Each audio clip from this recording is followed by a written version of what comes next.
الصلاة خير من النوم۔ السلام علیکم ورحمۃ اللہ وبرکاتہ۔ پیارے دوستو، سونامی پورا جاپان بہا کر لے گیا۔ پانی کی طاقت کے آگے ٹیکنالوجی فیل ہو گئی۔ کیا جاپانیوں پر اللہ کا عذاب آیا؟ اور سونامی، زلزلے اور دوسری یہ آفات کیوں آتی ہیں؟ آج ہم آپ کو اسی حوالے سے اہم معلومات فراہم کریں گے، اسی لیے ویڈیو کو آخر تک ضرور دیکھے گا اور چینل کو سبسکرائب کرنا بھی ہرگز مت بھولیے گا۔ ناظرین گرامی، سورۃ الانفطار کی ابتدائی 3 آیات میں اللہ تعالیٰ نے قیامت کے دن پیش آنے والے 3 اہم واقعات کا ذکر فرمایا ہے۔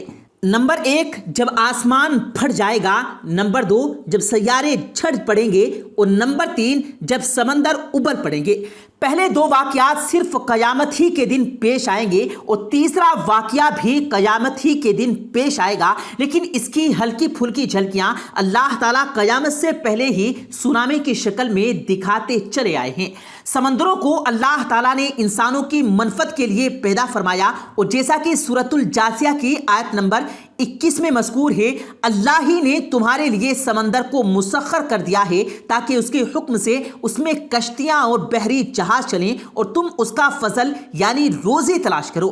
روزی چاہے مچھلیوں کے حصول کی شکل میں ہو، چاہے بندرگاہوں میں کشتیوں اور جہازوں میں کام کرنے کی شکل میں، یا جہازوں کے ذریعے تجارت کی شکل میں۔ جہاز روزی کے حصول کے علاوہ جنگی اغراض کے لیے بھی چلتے ہیں اور سرحدوں کی حفاظت کے لیے بھی۔ اس کے علاوہ سمندر انسان کی اہم ترین ضرورت پانی کے حصول کا ذریعہ بھی ہے، کیونکہ سمندر ہی کی وجہ سے بادل بنتے ہیں، بارش ہوتی ہے اور پانی انسان تک پہنچتا رہتا ہے۔ پانی انسان کے لیے اللہ تعالیٰ کی اتنی اہم اور اس قدر قیمتی نعمت ہے کہ جس کے بغیر انسان کی زندگی کا تصور محال ہے۔ پیاس بجھانے کے لیے، پکوانوں کے لیے، برتنوں کی صفائی کے لیے، جسم کی پاکی کے لیے، کپڑوں کی دھلائی کے لیے اور اسی طرح بہت ساری ضروریات پوری زندگی کے لیے ہر انسان کو پانی کی حاجت ہوتی ہے۔ انسان کی غذا پانی کے بغیر حاصل نہیں کی جا سکتی۔ اناج، ترکاریاں، پھل اور جانوروں کا چارہ پانی کے بغیر نہیں اگائے جا سکتے۔ ماحول کو خوبصورت بنانے کے لیے باغات، لکڑی کے حصول کے لیے درخت پانی ہی کے محتاج ہوتے ہیں۔ بجلی پیدا کرنے کے لیے بھی پانی ایک اہم ترین ذریعہ ہے۔ ناظرین گرامی، اس کے علاوہ سمندر کے ساحل انسان کو بہترین تفریح فراہم کرتے ہیں۔ وہاں اٹھنے والی اونچی اونچی موجوں سے بھی ہر انسان لطف اندوز ہوتا ہے اور ان موجوں کے ساتھ کھیل کر بھی۔ لیکن جب رب کائنات کا حکم آن پہنچتا ہے تو وہی راحتیں بانٹنے والا پانی انتہائی خطرناک، جان لیوا اور ناقابل بیان تباہی مچانے والا بن جاتا ہے۔ سونامی دراصل جاپانیوں کا دیا ہوا نام ہے، جس کے معنی ہے صالحیت موج، جس سے مراد سمندر کی بکھری ہوئی اور تند و تیز موجیں ہیں۔ جاپانی علاقے سب سے زیادہ سونامی کا شکار ہوتے رہتے ہیں۔ جاپان کو چڑھتے سورج کی سرزمین بھی کہا جاتا ہے۔ یہ وہ ملک ہے جہاں زلزلے اور سمندری طوفان آئے رہتے ہیں، مگر حال ہی میں آنے والے سونامی نے ہر طرف تباہی مچا دی، جسے اللہ کا قہر قرار دیا جا رہا ہے۔ گزشتہ ہفتے جاپان میں شدید سمندری طوفان آیا اور سونامی کی وجہ سے سیلابی کیفیت پیدا ہو گئی۔ گاڑیاں اور انسان بہنے لگے، عمارتیں گرنے لگیں۔ اس سونامی نے جاپان کو ہلا کر رکھ دیا۔ گزشتہ دن ماہرین نے وارننگ جاری کی ہے کہ آنے والے دنوں میں جاپان کے اندر بڑی سونامی آ سکتی ہے، جس سے مزید تباہی ہوگی۔ جاپان کی موسمیاتی ایجنسی نے گزشتہ دن جاپان کے مرکزی جزائر کے سب سے جنوب میں واقع کادو شیما پریفیکچر کے لیے ایک خصوصی ٹائفون وارننگ جاری کی، کیونکہ یہ جزیرہ ایک طاقتور اور ممکنہ طور پر تباہ کن سپر ٹائفون کی لپیٹ میں آنے والا ہے۔ اس لیے یہ انتباہ اس وقت سامنے آیا جب جاپانی موسمیاتی ایجنسی نے اتوار کو رہائشیوں پر زور دیا کہ علاقے کو مکمل طور پر خالی کر دیں۔ کہا جا رہا ہے کہ پورا جاپان ریڈ الرٹ پر ہے، کیونکہ اس بار آنے والی سونامی 2011 کی سونامی سے بھی زیادہ طاقتور ہوگی۔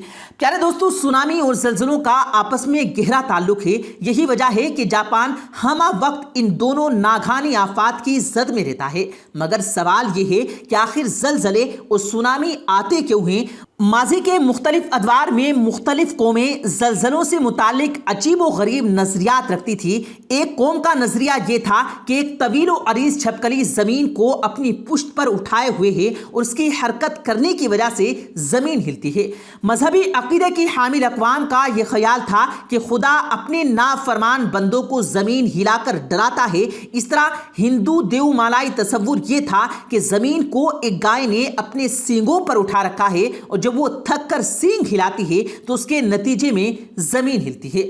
ارسطو اور افلاطون کے نظریات اس معاملے میں ملتے جلتے اور کچھ حد تک سائنسی بھی تھے۔ ان کے مطابق زمین کی تہوں میں موجود ہوا جب گرم ہو کر زمین کی پرتوں کو توڑ کر باہر آنے کی کوشش کرتی ہے تو زلزلے آتے ہیں۔ سائنس کی ترقی کے ساتھ ساتھ علمی تحقیق کے دروازے کھلتے چلے گئے اور اس طرح ہر نئے آنے کے بعد اس کے اسباب کے بارے میں جاننے کی جستجو نے یہ پرانے نظریات کی نفی تھی۔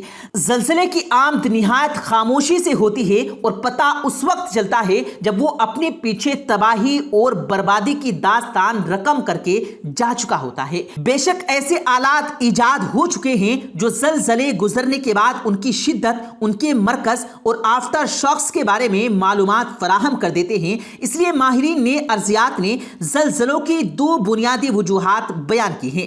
ایک وجہ زمین کے نیچے پلیٹوں یعنی فورس پر ٹوٹ پھوٹ کا عمل ہے اور دوسری آتش فشاں کا پھٹنا بتایا گیا ہے۔